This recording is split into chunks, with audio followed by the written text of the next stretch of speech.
Jake Morrison had been working at the research station on planet Kepler 4 for 2B for 3 months now, and nothing exciting had happened during that time at all, and he was starting to think that nothing exciting would ever happen here in this remote. A corner of space where the red sun cast strange amber light over everything and made the crystal forests outside glow like they were made of colored glass and fire. Combined into something both beautiful and alien at the same time, the station was supposed to be empty except for his small team of researchers who were studying the soil and the atmosphere and trying to figure out if humans could ever live on this world someday in the distant future when Earth became too crowded or too polluted or too dangerous to sustain the billions of people who called it home and needed somewhere else to go. Jake was heading toward the storage bay to grab some equipment for the afternoon sample collection when he reached the door and pushed it open, without thinking twice about it, because why would anyone be in there? And why would he need to knock on a storage room door in the middle of an empty research station where only 5 people lived and worked? The moment the door slid open, Jake froze completely, and his brain struggled to process what his eyes were showing him because it made no sense at all and violated everything he thought he knew about reality and physics and what was possible in the normal, everyday world. A woman knelt in the center of the storage bay, and she was surrounded by floating orbs of violet light that pulsed and throbbed in rhythm, with her breathing like they were alive or connected to her somehow in ways that science could not explain. And the orbs cast strange shadows on the walls that moved independently of their light sources. The woman was not human, and Jake knew that immediately, without any doubt whatsoever, because her skin glowed with a pale luminescence like moonlight captured and made solid, and her ears were long and pointed and emerged from beneath hair that looked like liquid. Silver had been poured over her head and allowed to flow down her back in waves that seemed to move even though there was no wind in the sealed room. When her eyes snapped open and fixed on Jake standing frozen in the doorway, he felt his heart skip several beats because those eyes burned with an inner fire that was both terrifying and beautiful at the same time, and they were the color of molten gold, like twin suns had been captured and placed in her skull to serve as windows to her soul. But the woman was not the thing that made Jake reach instinctively for the sidearm at his hip. Even though he had never fired it in his entire career and had only worn it because regulations said he had to, and he had always thought it was silly to carry a weapon on a peaceful research station, the creature coiled around the woman was what made fear spike through his nervous system and flood his blood with adrenaline, because it was a dragon, and dragons were not supposed to exist outside of fairy tales and fantasy stories and the imaginations of children who still believed in magic. The dragon was roughly the size of a large wolf, but every scale on its serpentine body gleamed like polished obsidian that had been carved by a master craftsman and then enchanted to drink in light and reflect it back in shimmering waves of deep purple and blue that hurt to look at for too long. Its wings were folded against its sides, and they looked too delicate to support flight because they were made of translucent membranes stretched between bones that glowed faintly from within, like they contained their own internal light source that was independent of the violet orbs floating in the air. When the dragon raised its wedge-shaped head and fixed Jake with eyes that matched its master exactly, he felt the temperature in the room drop by what must have been 10 degrees or more, and his breath came out in visible puffs of condensation that should not have been possible in the climate-controlled environment of the research station. The violet orbs winked out of existence all at once, like someone had flipped a switch and cut the power to whatever impossible force was keeping them suspended in midair and glowing with that eerie, otherworldly light that made his skin crawl. The woman rose to her feet in one fluid motion that was far too graceful to be human in her. Ceremonial robes fell around her like water cascading down a cliff face in slow motion, and Jake noticed that the fabric seemed to shimmer and change colors depending on the angle of the light. She spoke. Her voice carried harmonics that seemed to resonate in his chest cavity, like he was standing too close to a massive speaker at a concert, and the words were in a language he had never heard before in his entire life, but somehow he understood them anyway, and that understanding terrified him almost as much as the dragon did. The woman said that he had defiled the communion and demanded to know if he had any comprehension of what he had interrupted with his careless intrusion into her sacred space, and the dragon punctuated her words With a low growl that sounded like distant thunder rolling across mountains, Jake tried to speak, but his mouth had gone completely dry, and his tongue felt like it had been replaced with sandpaper, and all he could manage was a weak, strangled sound.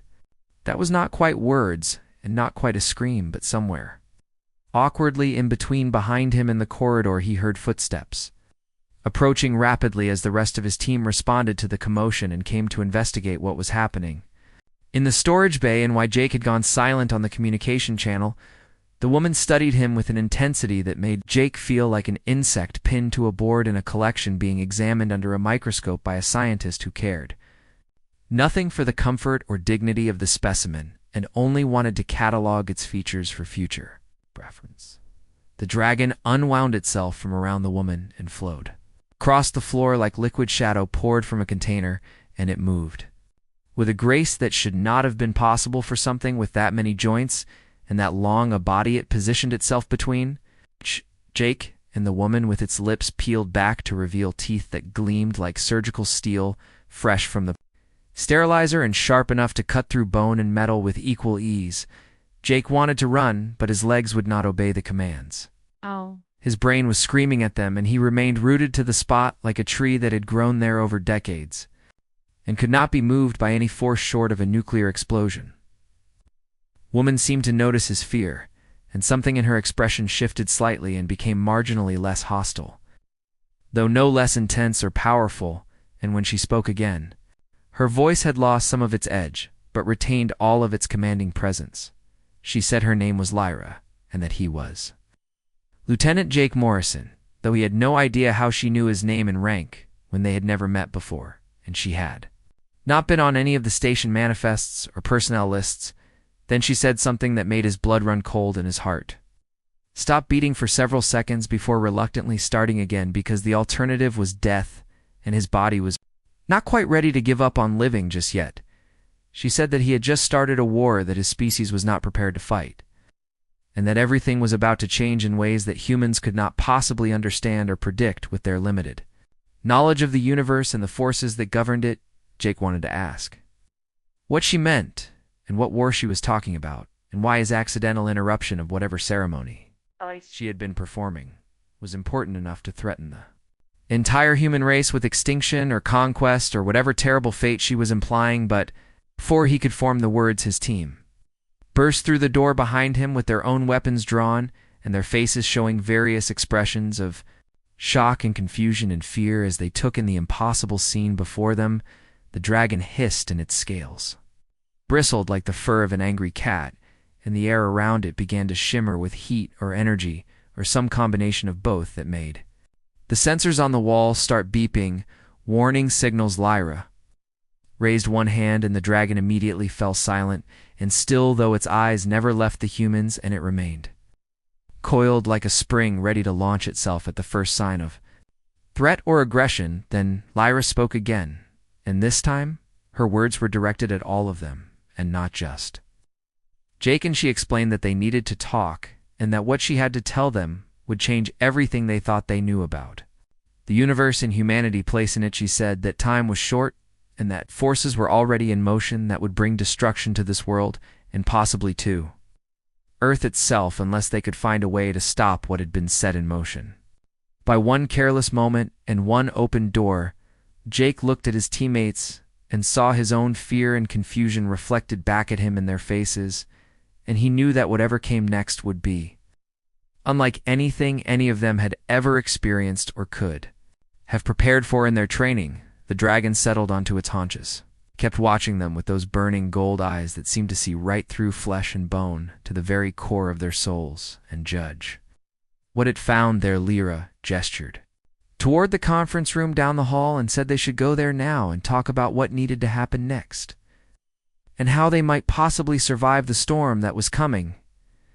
Jake felt like he was moving through a dream as he followed her down the corridor, with the dragon flowing along beside her like a loyal pet that just happened to be a creature of myth and legend.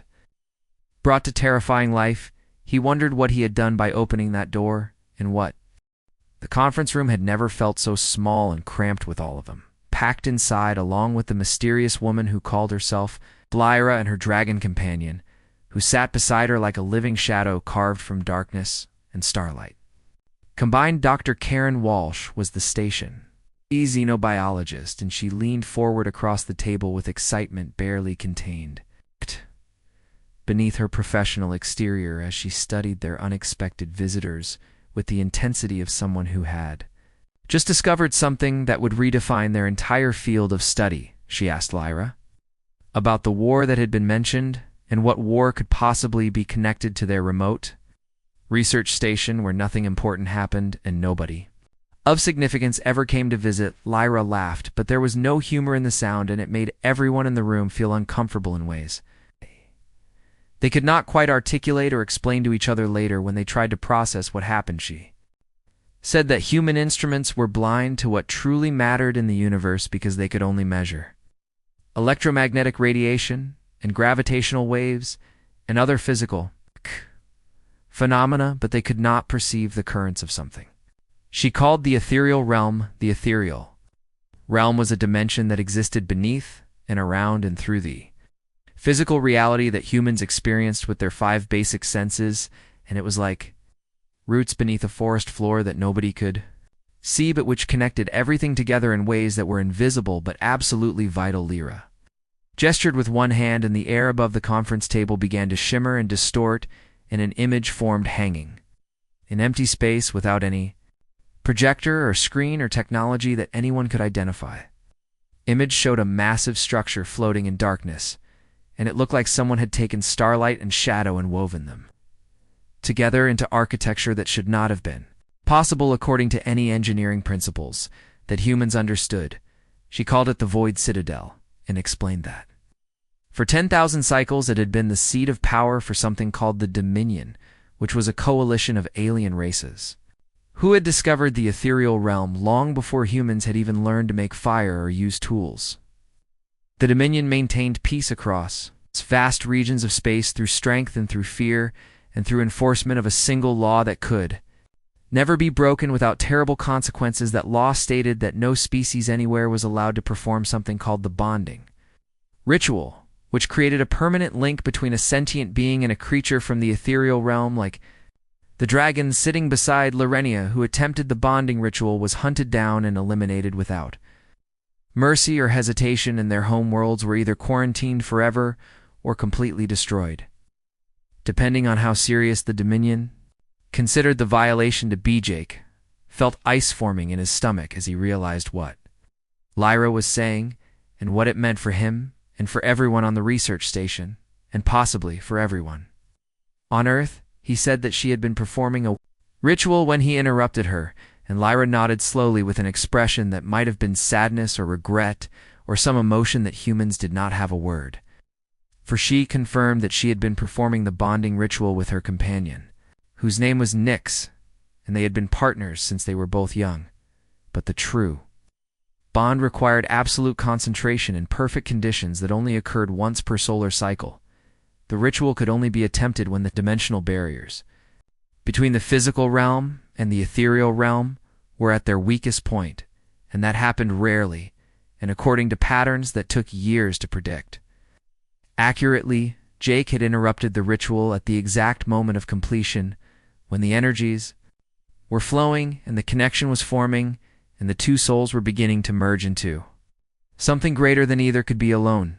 The incomplete ritual had created dimensional rifts which were like tears in the fabric of reality itself, and these rifts sent ripples spreading out through the ethereal realm like waves on a pond after someone throws a stone into the water.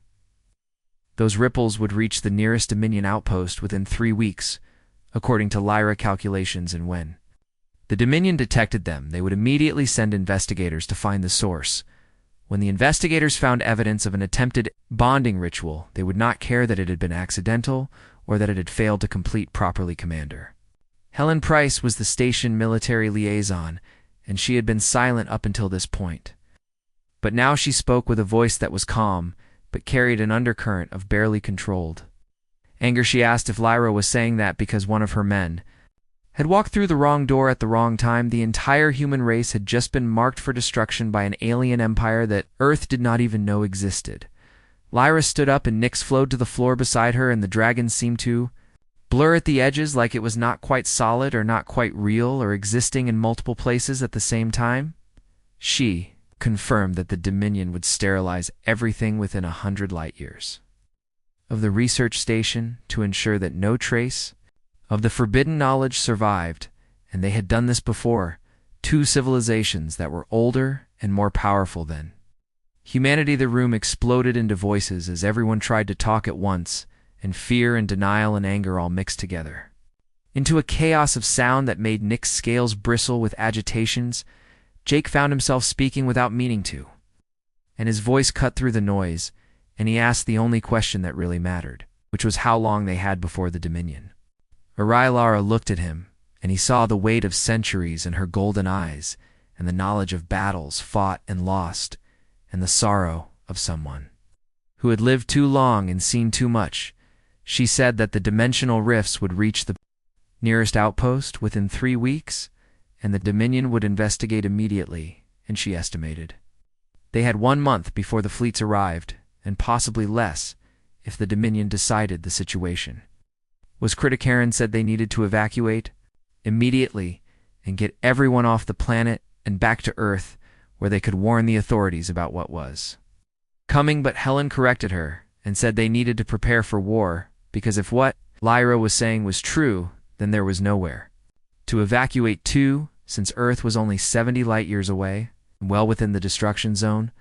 The silence that followed was broken only by Nick's low rumbling growl that seemed to come from everywhere at once and vibrate through the floor and walls. Lyra placed her hand on the dragon neck, and energy crackled between them like miniature lightning bolts, colored violet and gold and dancing across their skin. She said there was another option that might work if they were willing to take a desperate chance on something that had never been tried before. If the bonding ritual could be completed, then she and Nyx would gain powers sufficient to combat a small Dominion force, and they could fight a delaying action while the humans warned Earthen prepared defenses.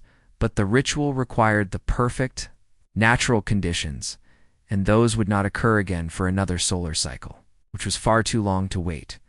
Jake asked if there was any way to artificially recreate those conditions and force the dimensional alignment to happen when they needed it, instead of waiting for nature to provide. Everyone looked at Karen, who had gone very pale and whose hands were shaking slightly as she processed what was being asked of her. She said it might be possible because the dimensional physics research they had been conducting at the station was all theoretical. But if what Lyra said about the rifts was true, then they could measure them and model them and possibly recreate the conditions. But she would need time to study Lyra and Nyx and understand the energies involved in the bonding process and figure out how to generate those energies artificially with equipment that was never designed for that purpose. Helen said that time was the one resource they did not have in abundance, but it was better than sitting around waiting to die without fighting back. She asked Lyra if she would help them, and if she would share the knowledge they needed to have even the smallest chance of surviving what was coming. Lyra looked at each person in the room, and her expression was difficult to read, but there was something like respect in her eyes. When she finally nodded and agreed, she said she would help them, but they needed to understand that even if they succeeded, and even if the bonding was completed and they somehow survived the first Dominion attack, there would be consequences.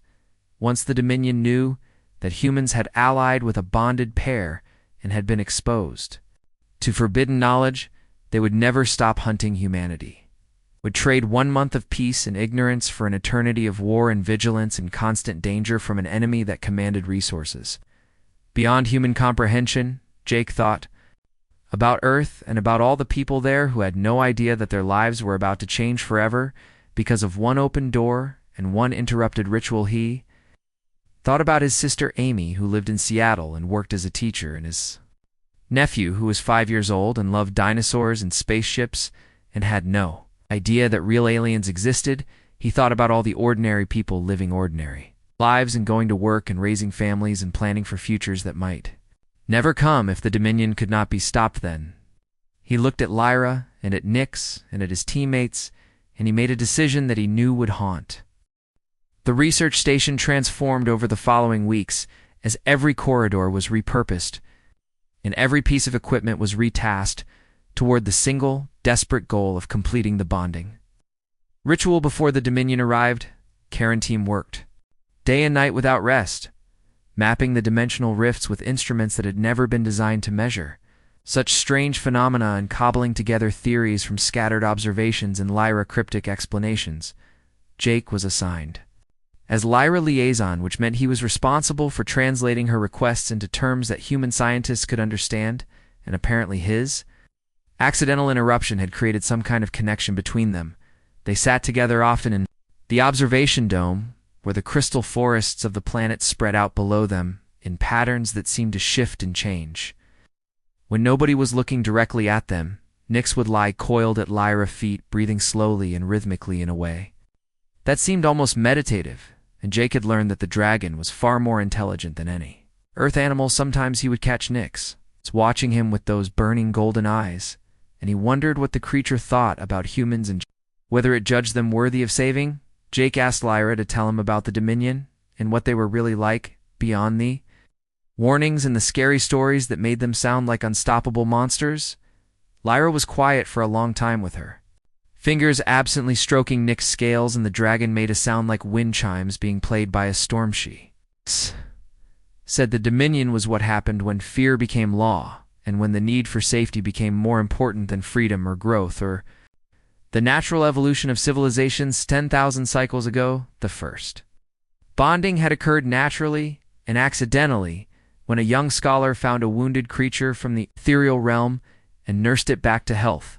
The gratitude and connection between them had triggered a spontaneous bond that granted them powers beyond anything anyone had seen before. They could manipulate dimensional energies directly and reshape matter with focused thought and perceive futures that might happen and pasts that could have been different. Terrified everyone else because suddenly one individual had power equivalent to entire armies, and nobody knew how to control or predict or defend against someone who could bend reality itself where it's broke out. As different species rushed to replicate the bonding and gain the same advantages for themselves, and entire star systems were destroyed, and the conflicts that followed the Dominion was formed by the survivors who had lost the most in those wars, and who had seen their worlds burned and their civilizations reduced to ashes. By the chaos of uncontrolled bonding, they hunted down every bonded pair they could find and destroyed every record and every scrap of knowledge about how the ritual worked. When they thought they had succeeded, they established the law that no new bondings would ever be permitted, and anyone who tried would be eliminated along with anyone who helped them. Jake said it sounded like they were trying to prevent another catastrophe, and Lyra nodded, but her expression was sad. She explained that the Dominion had become the very thing they were created to prevent, because they maintained peace through threats and surveillance and the promise of overwhelming destruction. There were species under Dominion rule who were not allowed to develop certain technologies or ask certain questions or explore certain ideas because the Dominion decided their knowledge was too dangerous. Nyx raised its head and looked at Jake, and when it spoke, its voice was like crystals singing in harmony, and the sound seemed to bypass his ears entirely and speak directly into his mind. The dragon said that the Dominion feared what they could not control, and they feared bonded pairs because they represented change and evolution and the possibility that the universe could be different than what fear dictated. Jake jerked back in surprise because he had not known the dragon could speak, and Nyx made a sound that might have been laughter. Lyra explained that Nyx could only speak to those she permitted, and only when the message was important enough to justify the energy required. Before Jake could respond, alarms started blaring throughout the station, and Helen's voice came over the intercom. Sharp with urgency, she said they had incoming contacts emerging from dimensional rifts at the edge of the system, and they would arrive at the station in 6 hours. Jake felt his blood turn cold because they were not ready, and the artificial dimensional alignment was still days away from being complete. Lyra stood in her robes, billowed around her even though there was no wind, and she said they were Dominion scouts who must have detected the rifts earlier than expected. She told Nyx it was time to show the humans what a partially bonded pair could do, even without the full power of a complete ritual. Jake asked what she meant by partially bonded, and Lyra explained as they hurried toward the command center the interrupted ritual had created an incomplete connection between her and Nyx, and they could share some thoughts and pool some energies, but nothing compared to what a true bond would grant. Against scouts it would be enough, but against what would come after the scouts if she failed, it would be meaningless. The command center was chaos when they arrived, with screens showing tactical displays and red icons representing the incoming ships. Current reported massive energy signatures unlike anything human technology could produce, and the ships were literally folding space around themselves. Using the dimensional substrate as a highway, Helen asked how many ships there were, and Karen said 6 contacts confirmed, and based on their energy output, they were heavily armed frigates. Helen jaw tightened, and she asked if the station defense satellites would be effective, and Karen shook her head. The energy shielding the Dominion ships used existed partially in the ethereal realm, which meant conventional human weapons would pass through without causing damage. Lyra said they needed weapons that could affect both realms simultaneously, and she was the only weapon available. Shay moved to the center of the room with Nyx at her side, and together they began to glow with violet light pouring from the dragon and gold light radiating from Leoratha. 2 colors swirled around them in patterns that hurt to look at directly, and Jake felt his eyes watering from the intensity. Leorath said she would meet the Dominion ships in space, and by Karen the time needed to prepare the artificial alignment. Jake protested that she could not go out there alone against 6 ships.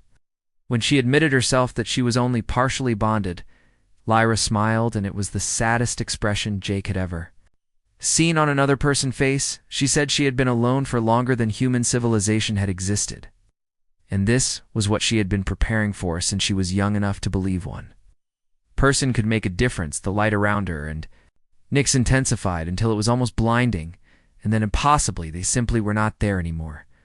Tactical display showed a new icon appearing halfway between the station and the incoming Dominion scouts, and it was a single point of violet and gold light. Helen ordered the screen magnified, and everyone watched as Lyra appeared floating in the vacuum of space with Nyx coiled around her like a living shield. Both of them were wreathed in energy that made space itself ripple and distort. Invisible waves, the Dominion ships closed to weapons range, and Lyra raised one hand, and lightning leaped from her fingers, arcing across thousands of kilometers to strike the lead frigate. The ship shields flared and absorbed most of the strike, but cracks appeared in the dimensional barrier, and the frigate returned fire with beams of coherent energy, moved faster than Jake's eyes could follow, and intercepted the beams with its body, and the dragon scales drank in the energy and reflected it back as waves of destructive force. And whispered that the power readings were off every scale they had, and Lyra was generating energy equivalent to a small star with precision that should not be physically possible. Helen said quietly that Lyra was burning herself out, and every strike was costing her, and she was buying them time with her own life. Jake watched, unable to look away, as Lyra and Nyx fought between the frigates like dancers in a deadly ballet. Collapsed the dimensional rift onto one ship and tore it in half, and Nyx breathed what looked like concentrated void, that unmade matter at the molecular level. But there were too many ships, and they adapted quickly and learned to coordinate their attacks. Energy beams converged on Lyra from multiple angles and forced her to defend instead of attack, and Nyx roared with a sound that somehow carried through vacuumna. Dragon unleashed everything it had in one massive explosion of purple fire that consumed 2 frigates instantly, but the effort left Nyx limp and drained, and Lyra caught the dragon and held it close, while her own light flickered like a dying candle. Remaining frigates moved in for the kill, and Jake felt helpless watching from the safety of the station. Then Karen screamed in triumph and said she had the calculations and they could recreate the dimensional alignment she needed. Lyra back at the station immediately, and everyone else needed to evacuate to minimum safe distance. Helen ordered the evacuation and sent a recall signal to Lyra while coordinating the retreat to the escape pods. Jake ran toward the docking bay, knowing logically there was nothing he could do, but unable to stay and watch Lyra die alone in space behind him. Helen was giving orders and buying seconds and minutes with careful coordination. The dimensional alignment chamber that Karen's team had built looked more like abstract art than scientific equipment, with crystal structures harvested from the planet forests, forming a framework around the central platform power cores from the station generator formed a ring around the platform, and they had been modified to release their energy in a precisely timed cascade that would hopefully recreate the natural conditions needed for the bonding ritual. Karen had been working for 3 weeks straight with barely any sleep, and her hands shook from exhaustion as she made final adjustments to the equipment. Lyra materialized in the center of the chamber, holding Nyx in her arms, and both of them looked diminished and faded like candles that had burned too long and were about to go out. Burns marked Lyra's skin, where Dominion weapons had found their targets, and Nyx's scales were cracked and dull, with wisps of ethereal energy leaking out like blood from wounds. She reported that the frigates were regrouping and reinforcements were coming through the dimensional currents, and they had perhaps 1 hour before overwhelming force arrived. Curran said they needed to do the ritual immediately and positioned Lyra at the exact center of the platform, with Nyx coiled beside her. The energies had to flow through both of them simultaneously, and if either moved even slightly during the process, everything could collapse. Catastrophically Cut helped Lyra to the platform and supported her when her legs threatened to give out, and up close, he could see how much the battle had cost her. She looked ancient now, with exhaustion that went far deeper than merely physical. And Jake asked quietly if this would work. Lyra admitted she did not know, because the natural alignment was the product of orbital mechanics and dimensional harmonics that had been building for an entire solar cycle. This artificial version was crude and forced, and it might kill them or do nothing, or possibly grant them the power they needed. Jake said that was not much pressure, and Lyra laughed weakly, and the sound turned into a cough. She said humans had a gift for humor in dark moments, and she had encountered hundreds of civilizations and thought humanity might actually survive because they were adaptable and creative and apparently too stubborn to accept reality as given. Jake told her to call him by his first name, because if they were starting an eternal war together, they should probably be on first name basis. She repeated his name, testing how it sounded, and then stepped onto the platform with Nyx flowing beside her. Something passed between woman and dragon that was beyond words or even thoughts, and Lyra thanked Jake for trying to help. Then Karan's voice cut through the moment and warned Jake to clear the chamber because the dimensional energies would tear apart anything organic that got too close. Jake backed toward the door reluctantly, and Helen met him in the corridor with her. Face grim, she reported that evacuation was complete and everyone was in escape pods, ready to launch, and the frigates were holding position, waiting for reinforcements. Lyra had said they had maybe an hour, and Helen hoped desperately that the ritual would work in time through the reinforced window. Jake watched as Karen initiated the sequence, and the power cores began to glow brighter and brighter. Energy flowed into the crystal framework, and the air inside the chamber started to shimmer like heat waves rising from hot pavement. Space itself began bending and twisting inside. The chamber, like reality, was made of glass that was being heated to its melting point. Lyra and Nyx stood at the center of everything, and their forms became indistinct. As dimensional boundaries blurred and overlapped, violet light erupted from Nyx, with intensity that cast shadows moving independently of any light source. Gold radiance poured from Lyra and intertwined with the purple and spiraling patterns that became more complex with each passing second. The chamber instruments went completely haywire, with needles pinned at maximum readings and digital displays showing errors or numbers too large to process. Curran said it was working, and the dimensional alignment was stabilizing, and the energies were flowing through them and rewriting quantum signatures at the most fundamental level. She said it was beautiful and terrifying at the same time, and something that should not be possible according to everything science understood about reality. Then the world exploded into pure light that blinded everyone watching. Jake was thrown backward and slammed into the corridor wall with his vision completely seared. White alarms screamed throughout the station, warning of dimensional breaches and catastrophic energy surges, and reality itself coming loose from its foundations. He felt more than heard a roar that existed in dimensions human senses were not equipped to process, and it resonated in his bones and imprinted spaces between thoughts. When his vision finally cleared, The chamber was transformed with the crystal framework melted into puddles and the power cores. Drained to empty husks, at the center of the platform where Lyra and Nyx had stood, there was something. New and impossible Shay rose slowly, and Jake's mind struggled to understand what his eyes reported because it was Lyra, but also fundamentally different and transcendent her. Hair floated around her head in a corona of living starlight that moved with its own internal currents. Her eyes burned like twin suns, too bright to look at directly but impossible to look away from. Patterns of light moved beneath her skin like circuitry made from condensed reality itself, mapping connections to dimensions that Jake could not perceive or understand.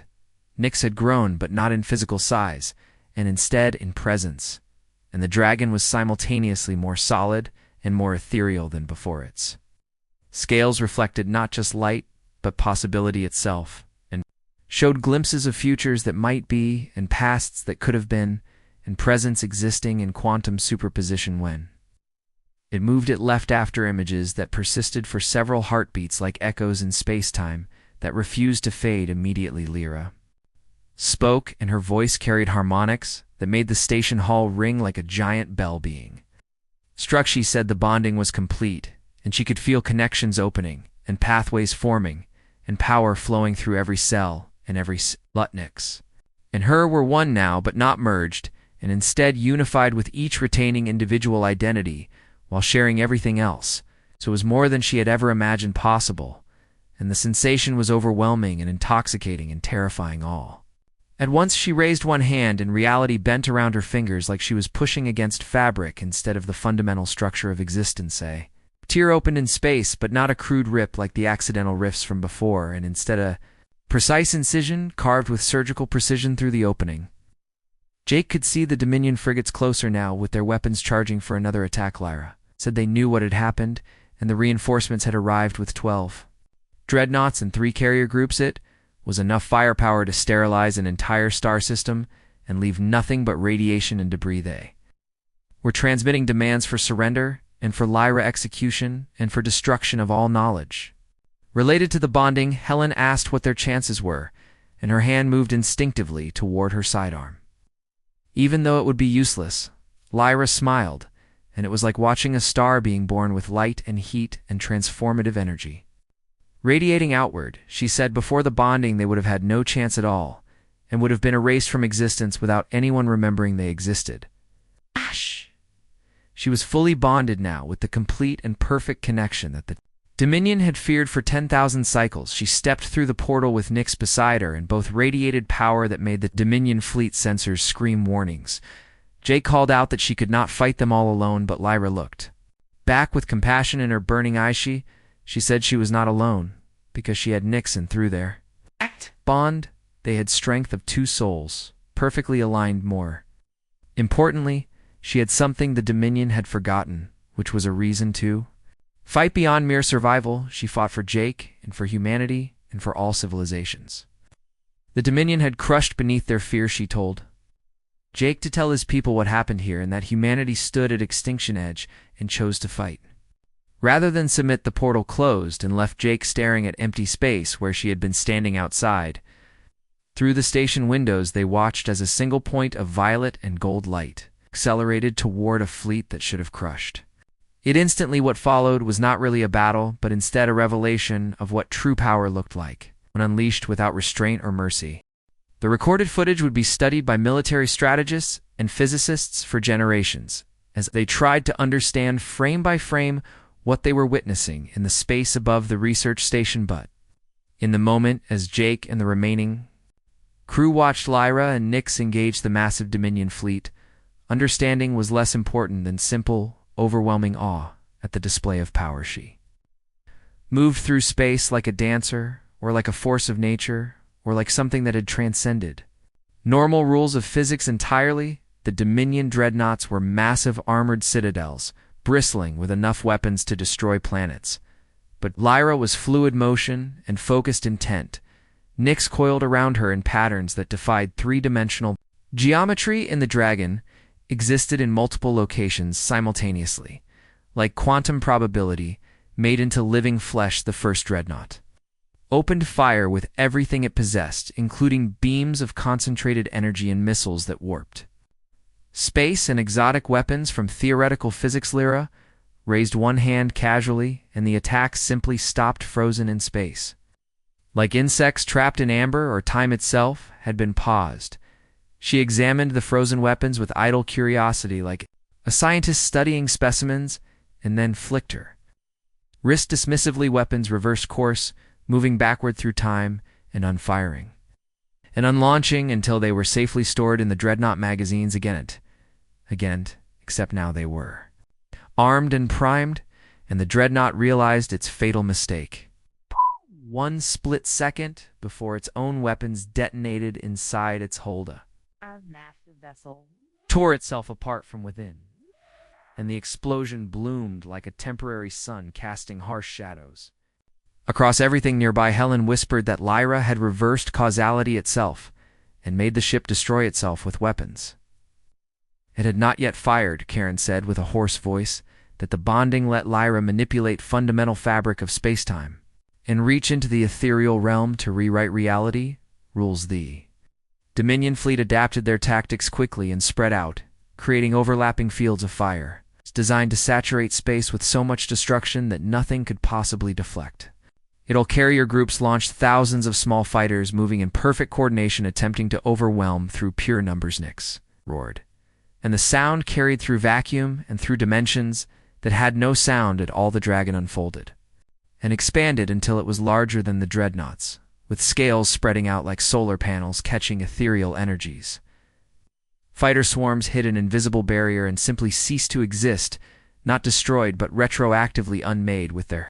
The entire timeline collapsed. Nyx breathed, and what emerged was not fire or plasma, but pure entropy that aged one carrier group a billion years in mere seconds. Metal corroded and energy systems failed, and crew members crumbled to dust as the entire ship died of extreme old age, compressed into heartbeats. Jake watched in fascinated horror as Lyra pointed at another dreadnought, and it folded in on itself with dimensions collapsing inward. Space and time compressed until the massive vessel was reduced to a singularity no larger than a marble floating in her palm. She studied it for a moment, like examining a curious trinket, and then released it. The singularity exploded backward through time, with energy expanding and dispersing until it was nothing but whispers of exotic particles that never quite managed to become a ship. Jake said that she was not just fighting them, but unmaking them and erasing them from existence. Like they never were. Helen said grimly that the Dominion was learning why they made the bonding forbidden, because fully bonded pairs were not just powerful. They were reality warpers and causality violators, and beings existing partially outside normal flow of time and space. They were gods in what use did. Gods have 4 laws made by mortals who feared what they could not control or understand. The battle, if it could even be called, that lasted exactly 17 minutes from start to finish. When it ended, the Dominion fleet was gone, not destroyed in any conventional sense, but unmade and scattered across timelines and dimensions that might never exist. They were reduced to quantum uncertainty and collapse probability functions and mathematical abstractions that no longer had physical form. Only one ship remained intact, because Lyra had deliberately spared it and marked it with her power, so every sensor would forever remember what happened. She appeared on the frigate bridge, materializing in a column of violet and gold light that made the crew scramble for weapons they knew were useless. Nyx manifested beside her, and the dragon presence filled the small space with terrible majesty that made grown warriors weep.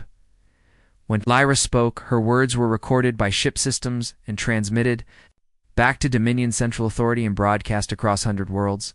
She said her name was Lyra Silverbranch, and she was the first true bonded in 10,000 cycles. Nyx was her companion, an equal and other self, and together they were one, and they were legion. She told them to inform the Dominion that the age of fear was over, and from this day forward, any species wishing to pursue bonding would be free to do so. She and Nyx would defend their right to make that choice against anyone who tried to stop them through violence or threats. She smiled, and it was terrible and beautiful simultaneously, like watching creation and destruction happening at the same time. She said that if the Dominion came for humanity again, or threatened her, allies or tried to enforce their ancient laws through force, she would come to their citadel. She would stand before their council and show them exactly what one truly bonded pair could accomplish when pushed beyond all tolerance. The frigate crew could say nothing and could only watch as Lyra and Nyx vanished, returning to normal space. She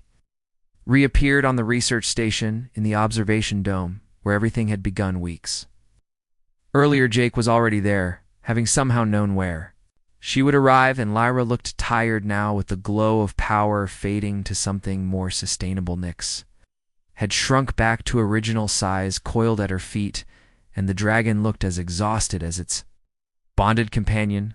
Lyra said simply that it was done, and the message had been sent, and within days the entire Dominion would know what happened. Some would call for total war and demand humanity be exterminated as an example to other species. Others would be more cautious, remembering the fleet that was unmade and wondering if revenge was worth the cost. Jake asked what she thought they would do, and Lyra said they would probably negotiate Arenies. Faced with power they could not control, always chose negotiation over mutual destruction. She moved to the window, looking out at crystal forests glowing in the red sunlight.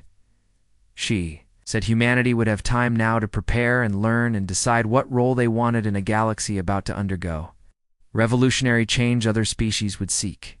The bonding now inspired by what she had done, and some would succeed and some would fail, but the knowledge could not be suppressed anymore, and the universe was changing whether the Dominion accepted it or not. Jake asked if she would stay and help, then prepare for what was coming. Lyra was quiet for a long moment, and then Nyx raised its head, and both looked at Jake with identical expressions of gentle regret. She said they could not stay because the bonding granted immense power, but also demanded immense responsibility. They needed to find others like them who had been hiding for millennia and establish guidelines to ensure new bonded did not become the very thing the Dominion feared. Jake said that power corrupts, and Lyra corrected him that power reveals the bonding did not change who you were, but amplified what was always there and removed limitations that kept true. Nature constrained, they needed to ensure those seeking it understood the burden as well as the gift. She turned to face him, and in fading light, she looked achingly mortal and achingly alone despite her bond with Nyx. She said she would visit when possible and bring news of the wider galaxy and teach human scientists what they needed. He had saved her life through his ingenuity and refusal to accept defeat, and that was a debt she intended to spend a very long time repaying. Jake protested that they had not saved her, and she had saved them by fighting for humanity. Lyra said he had opened a door at the wrong moment, and in doing so, changed the course of history. Ever underestimate power of small actions, because sometimes the universe pivots on a single choice or moment of curiosity. And Nyx began glowing again, preparing to depart, and Jake felt desperate. Need to say something profound in the end? All he could manage was a simple thank you. Lyra echoed his thanks, and then she was gone, leaving only whispers of violet and gold light fading like dreams. Upon waking, Jake stood alone in the observation dome. For a long time, watching stars and thinking about doors and destinies below him, crystal forests swayed in gentle winds, unchanged by all that had transpired, and indifferent to the fact that this world had become birthplace of revolution somewhere. Distant, the evacuation pods were returning with crew, who had witnessed humanity first contact with powers beyond imagination. They would have questions and demands for explanations and desperate need to understand what they had seen. Jake would help them as best he could, and write reports and give testimony and try to convey magnitude of what one accident had set in motion. But for now, in this moment, he simply stood and watched stars and wondered what new doors waited to be opened. What other accidents of fate would shape humanity's path through a universe suddenly revealed to be larger and stranger than anyone dared dream.